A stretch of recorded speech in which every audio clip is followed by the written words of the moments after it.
Hello students, welcome to edu মন্ত্র। সামনে তোমাদের WBCS এর মেন্স এর পরীক্ষা। তোমরা নিশ্চয়ই খুব ভালো করে মন দিয়ে পড়াশোনা করছো। তো আমার এই ক্লাসে আমি বেশ কিছু ইম্পর্টেন্ট যেগুলো আমার মনে হচ্ছিল সেরকম কিছু টপিক দিয়েছিলাম সম্পাদকীয় পত্র এবং সম্পাদকীয় প্রতিবেদন রচনার জন্য। এবং এক্ষেত্রে আমি বলেছিলাম যে বেশ কিছু টপিক আমি সলভ করে দেওয়ার চেষ্টা করব এবং সলভ করে দেবো। তবে হ্যাঁ, যতগুলো টপিক দিয়েছিলাম তার প্রতিটা টপিকের ওপরেই প্রতিবেদন এবং চিঠি সলভ করা হয়তো সম্ভব হবে না, কারণ আমাদের কাছে সময় খুব সংক্ষিপ্ত।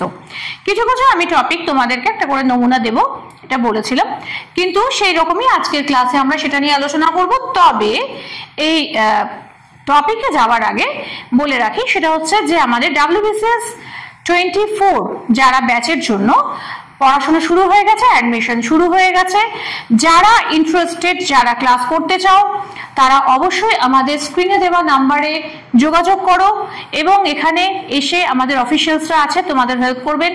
কি কি আছে, কি কি সুবিধা তোমরা এখানে পেতে পারো সেগুলো সম্পর্কে ডিটেলস জেনে নাও।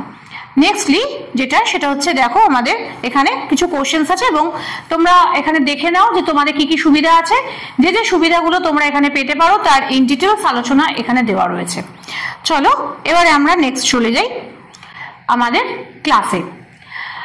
আজকে আমাদের যে বিষয়টা সেটা হচ্ছে র্যাগিং।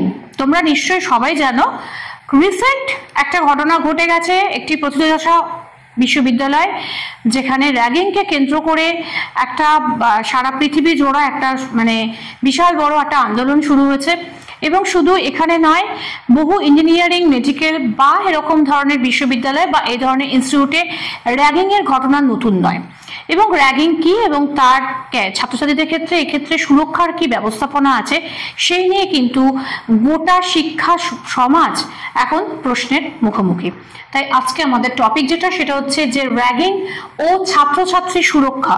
অর্থাৎ যে বিভিন্ন ছাত্রছাত্রীরা তারা যারা পড়াশোনা করতে যায় ছাত্রাবাসে বা ছাত্রীবাসে থাকে, সেক্ষেত্রে তাদের প্রবীণদের হাতে বিভিন্নভাবে অত্যাচারিত হতে হয়। তাহলে সেই ক্ষেত্রে তাদের সুরক্ষার কি ব্যবস্থা আমরা করতে পারি বা তাদের সুরক্ষার জন্য আমরা কি কি করতে পারি, এই হচ্ছে আজকের বিষয়। র্যাগিং হলো এক ধরনের অত্যাচার সূচক ক্রিয়াকর্ম। অর্থাৎ র্যাগিং বললে এক কথায় আমাদের যেটা বলতে হবে, র্যাগিং জিনিসটা কি, এক ধরনের অত্যাচার সূচক ক্রিয়াকর্ম। অর্থাৎ এখানে সামান্যভাবে 10টা রসগোল্লা খেতে হবে, 20টা সন্দেশ খেতে হবে এরকম নয়। যে জিনিসটা হবে সেটা হচ্ছে অত্যাচারমূলক কাজকর্মকেই আমরা র্যাগিং বলে অভিহিত করে থাকি। মানুষ সভ্য হলেও তাদের মনের গহনে লুকিয়ে থাকা যে আদিম ও অশুভ শক্তি, তাই হচ্ছে র্যাগিং এর মূল কারণ। অর্থাৎ আমাদের মনের মধ্যে দুটো ভাবনা থাকে, একটা শুভ এবং একটা অশুভ, একটা ভালো একটা মন্দ।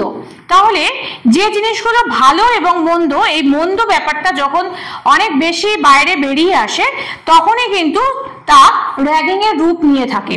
অর্থাৎ সেটাই কিন্তু র্যাগিং এর মূল কারণ, যে একটি নতুন স্টুডেন্ট এসছে, তাকে যেভাবেই হোক তাকে প্রচন্ড পরিমাণে নিপীড়ন করব, এই মনোভাবটা থেকে কিন্তু র্যাগিং এর জন্ম হয়। বিভিন্ন শিক্ষাক্ষেত্রে নবাগত ছাত্রছাত্রীদের ওপর ইচ্ছাপূর্বক শারীরিক ও মানসিক অত্যাচারকে র্যাগিং বলে অভিহিত করা হয়। বিশ্ববিদ্যালয়, ইঞ্জিনিয়ারিং বা মেডিকেল শিক্ষা প্রতিষ্ঠানের ছাত্রাবাসে নবাগতদের ওপর প্রবীণদের জোরপূর্বক অত্যাচার করে এক ধরনের উল্লাস অনুভব করা, তা মূলত এক ব্যাধির নামান্তর। অর্থাৎ দেখো, বিশেষ করে বিশ্ববিদ্যালয়, ইঞ্জিনিয়ারিং, মেডিকেল এই জায়গাগুলোতে অনেক বেশি করে র্যাগিং এর শিকার হয়। এবং যেখানে কি করা হচ্ছে, নবাগত ছাত্রছাত্রীদের তাদের উপর কি হচ্ছে যে ইচ্ছাপূর্বক দু রকমের হতে পারে, শারীরিক এবং মানসিক। অর্থাৎ যে কোনো রকমের শারীরিক অত্যাচার এবং তার সঙ্গে মানসিকভাবে নিপীড়ন করা হয়। এবং সেটা থেকে নিয়ে সেই কাজটা করে প্রবীণ, অর্থাৎ সিনিয়র স্টুডেন্টস যারা, এখানে প্রবীণ কথাটা সিনিয়র স্টুডেন্ট এই হিসেবে ব্যবহার করা হয়েছে। সিনিয়র স্টুডেন্টস, প্রবীণ কিন্তু এখানে বয়স্ক নয়, হ্যাঁ, সিনিয়র স্টুডেন্ট এই ক্ষেত্রে ইউজ করা হয়েছে। এরা জোরপূর্বক যে অত্যাচার করছে এবং সেটা করে তারা একটা উল্লাস অনুভব করছে, এটা কিন্তু একটা ব্যাধি, অর্থাৎ একটা রোগের নামান্তর। বলা বাহুল্য, যারা প্রথম বছর র্যাগিং এর শিকার, পরের বছর কিন্তু তারাই আবার নবাগতদের র্যাগিং করে। অর্থাৎ এক্ষেত্রে আমি র্যাগিং হয়েছি, আমার ওপর র্যাগিং করা হয়েছিল, আমার ওপর আমার সিনিয়ররা করেছিল, অতএব আমি যখন সিনিয়র হয়েছি আমার জুনিয়রদের ওপর আমিও র্যাগিং করেছি, বেশ করেছি, এরকম একটা মনোভাব। ঠিক আছে। প্রাচীনকালে এবার আমরা চলে যাচ্ছি যে ভারতবর্ষের প্রাচীনকালের কথায়। প্রাচীনকালে ভারতবর্ষে গুরুগৃহে শিক্ষাদান পদ্ধতি প্রচলিত ছিল কুলানুগামী শ্রমবিভাগ পদ্ধতি। একটু বলে দিই যে আগে যখন দেখা যেত যে গুরুগৃহে থেকে ছেলেমেয়েরা লেখাপড়া, ছেলে মেয়েরা তো তখন পড়াশোনা সেভাবে করতো না, খুব কম, ছাত্রদের কথাই বেশি ছিল, ছাত্রীদের ছিল না তা না, কিন্তু সেটা খুবই নগণ্য। তো দেখা যেত যে যখন তারা ছাত্ররা যখন যেত এবং তাদের যে কুল অনুযায়ী অর্থাৎ তাদের ফ্যামিলি অনুযায়ী, মানে তাদের ফ্যামিলি যে ক্ষত্রিয়, বৈশ্য, ব্রাহ্মণ, এদের ওপরে মানে 3 শ্রেণীর ছেলেরাই পড়াশোনা করতো, ব্রাহ্মণ, ক্ষত্রিয় এবং বৈশ্যরা। শূদ্রদের ক্ষেত্রে পড়াশোনা করার কোনো সুযোগ সেভাবে ছিল না, খুব কম, 1-2জনের ক্ষেত্রে সেটা ব্রেক করে বা বিভিন্নভাবে তারা পড়াশোনা করে কিছুটা এগিয়েছিল, কিন্তু সেটা একদমই অন্য পথে। প্রথমত গুরুগৃহে থেকে যারা পড়াশোনা করতো প্রথম উচ্চতর 3 শ্রেণী পড়াশোনা করতো, এবং এরা যে যে কুল অনু থেকে আসতো, অর্থাৎ ব্রাহ্মণ সন্তান তার পুজো অর্চনা এই ধরনের পড়াশোনা তারা করতো। যারা ক্ষত্রিয় তারা অসিচালনা, নীতিজ্ঞান, যুদ্ধ পরিচালনা এগুলো শিখতো। বৈশ্যদের ক্ষেত্রে ওই ব্যবসা বাণিজ্য, চাষ আবাদ এগুলো জিনিসগুলো শেখানো হতো। সেখানে ন্যাচারালি তখন কিন্তু কোনো রকম ভাবে এই র্যাগিং এর সম্ভাবনা ছিল খুবই কম। কিন্তু বর্তমান যুগে মানুষ পাশ্চাত্য সভ্যতা এবং সংস্কৃতির প্রতি আকৃষ্ট হতে শুরু করলো, তখনই কিন্তু র্যাগিং এর মাধ্যমে শুরু হলো শিক্ষার নামে অসভ্যতা। পরবর্তী ক্ষেত্রে কুল অনুযায়ী যে পড়াশোনাটা সেটা উঠলো এবং পাশ্চাত্য শিক্ষা এলো। যখনই পাশ্চাত্য শিক্ষা এলো তখনই কিন্তু এই শিক্ষার নামে অসভ্যতামি শুরু হয়ে গেল। সম্প্রতি নানা প্রথিতযশা বিশ্ববিদ্যালয়, মেডিকেল বা ইঞ্জিনিয়ারিং কলেজগুলিতে এই র্যাগিং এর ঘটনা বহুল পরিমাণে ঘটছে, যা অত্যন্ত দুর্ভাগ্যজনক। ছাত্রছাত্রীদের জীবন বা মানসিক সুরক্ষায় ছাত্রাবাসগুলিতে কড়া নজরদারির ব্যবস্থা থাকা আবশ্যক। এক্ষেত্রে এই যে পোর্শনটাতে এখানে আমরা বলছি যে কি কি আমরা করব যার ফলে র্যাগিংটাকে আমরা একটু সরিয়ে ফেলতে পারবো। তাহলে সেক্ষেত্রে প্রথম 1 নম্বর পয়েন্ট যেটা, সেটা হচ্ছে কি যে কড়া নজরদারির ব্যবস্থা। এইটা 1 নম্বর পয়েন্ট, যেখানে বলবো যে ছাত্রছাত্রীদের জীবন এবং মানসিক সুরক্ষা ছাত্রাবাসগুলিতে কড়া নজরদারির ব্যবস্থা থাকা দরকার। র্যাগিংকারীদের জন্য দৃষ্টান্তমূলক শাস্তির ব্যবস্থা করা প্রয়োজন, যাতে কেউ এ ধরনের কাজে প্রবৃত্ত হবার সাহস না পায়। এবং 3 নম্বর যেটা, সেটা হচ্ছে অভিভাবক এবং